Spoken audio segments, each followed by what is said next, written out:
Bonjour à tous, donc dans la prochaine capsule, je vous expliquerai ce qu'est une inférence. C'est sûrement un terme que vous avez entendu lors du cursus scolaire de votre enfant, mais je vais vous expliquer un peu plus précisément ce à quoi ça fait référence. Par exemple, si aujourd'hui je vous demande d'apporter votre parapluie, vous pourriez déduire qu'en fait c'est parce qu'il y a de la pluie à l'extérieur. Mais est-ce que je vous l'ai précisément mentionné? Non, c'est à partir de vos expériences personnelles que vous avez été en mesure de faire des liens et de déduire l'information.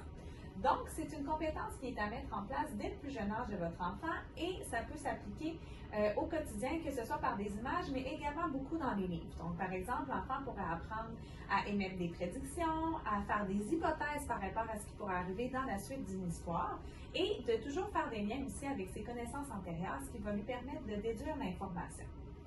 Également, les inférences sont une compétence qui va être mise en branle tout au cours du cursus scolaire. C'est-à-dire qu'en première, deuxième année, lorsqu'on fait de la compréhension de lecture, on va travailler davantage au niveau des questions de type littéral, c'est-à-dire des questions qui vont se retrouver directement dans le texte, au niveau des réponses. Par contre, rendu en troisième, quatrième, cinquième, sixième année, on va travailler un peu plus des types de questions qui demandent la déduction. Donc, c'est-à-dire que l'enfant devra aller chercher des indices dans le texte pour lui permettre de déduire de l'information, que ce soit des questions de type réaction, explicative.